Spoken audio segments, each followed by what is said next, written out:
പൊതുവായി കണ്ടുവരുന്ന നട്ടലിന്റെ കണ്ണി അകൽച്ചയെക്കുറിച്ചാണ് ഇന്നത്തെ ഫാമിലി ഡോക്ടർ സംസാരിക്കുന്നത്. കൊച്ചി VPS ലെക്ഷർ ഹോസ്പിറ്റലിലെ spine and scoliosis surgeon doctor Krishnakumar ആറാണ് ഇന്നത്തെ family doctor. Family doctor supported by VPS leisure.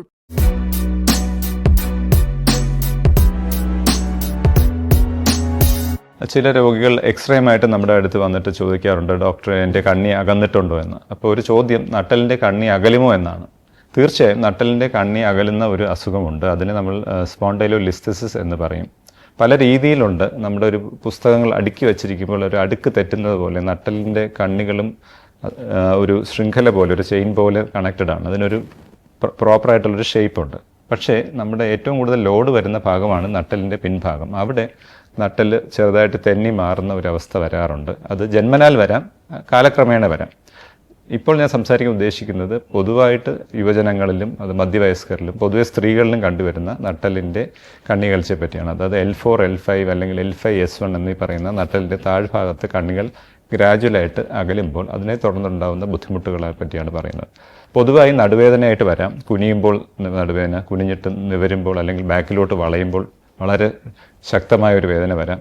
കാലക്രമേണ ഇത് ആദ്യം ഇത് അറിയാതെ പോകും. പക്ഷേ പിന്നീട് കുറച്ച് കഴിയുമ്പോൾ അതിന് ചുറ്റുമുള്ള പേശികളെയും സന്ധികളെയും ഡിസ്കിനെയും ബാധിച്ചിട്ട് നമ്മുടെ സുഷുമ്നാനാഡി കടന്നു പോകുന്ന ആ പൈപ്പ് അല്ലെങ്കിൽ ആ കനാൽ ടൈറ്റ് ആവുകയും കാലിലോട്ട് പോകുന്ന ഞരമ്പുകളെ ബാധിക്കാനും തുടങ്ങുമ്പോൾ നടുവേദന കൂടാതെ കാല് കഴപ്പ്, തരിപ്പ്, മരവിപ്പ്, ബുദ്ധിമുട്ട്, പണ്ടത്തെ പോലെ നിൽക്കാനോ നടക്കാനോ കഴിയാത്ത അവസ്ഥ, അടുക്കളയിൽ തന്നെ നിന്ന് അധികം ജോലി ചെയ്യുമ്പോൾ നടു കഴച്ചിട്ട് കസേരയിൽ ഇരിക്കേണ്ട അവസ്ഥ, ഇങ്ങനെയുള്ള ബുദ്ധിമുട്ടുകളെല്ലാം വരാം. അപ്പോൾ വെറും ഒരു നടുവേദനയാണ് എന്ന് കരുതി ഇത് നമുക്ക് തള്ളിക്കളയാൻ പറ്റില്ല. അപ്പോൾ ഇത്തരം രോഗികളിൽ നമ്മൾ നിർത്തിക്കൊണ്ടുള്ള എക്സ്റേ ആണ് എടുക്കുന്നത്. നിർത്തിയിട്ട് അവരെ കുനിഞ്ഞും നിവർത്തിയുമുള്ള എക്സ്റേ എടുക്കുമ്പോൾ നട്ടലിൻ്റെ കണ്ണി അകലുന്നത് എക്സ്റേയിൽ വളരെ കൃത്യമായി മനസ്സിലാക്കാൻ പറ്റും. കൂടാതെ ഞരമ്പുകളെ ബാധിച്ചിട്ടുണ്ടോ എന്നറിയാനായിട്ട് MRI, CT സ്കാൻ മുതലായ ടെസ്റ്റുകളും ചെയ്ത് നോക്കിയിട്ടാണ് ചികിത്സ നിർണ്ണയിക്കുന്നത്. തുടക്കത്തിൽ തന്നെ വ്യായാമ മുറകളും മരുന്നും ഒക്കെ ഉപയോഗിച്ച് കഴിഞ്ഞാൽ വളരെ നല്ല ആശ്വാസം കിട്ടാറുണ്ട്. പക്ഷേ വളരെ ലേറ്റായിട്ടാണ് നമ്മുടെ അടുത്ത് വരുന്നതെങ്കിൽ ഞരമ്പിനെയൊക്കെ ബാധിച്ചാൽ ഒരുപക്ഷെ അത്തരം രോഗികൾക്ക് ഇഞ്ചക്ഷനോ സർജറിയോ വേണ്ടി വന്നേക്കാം. Family doctor supported by VPS leisure.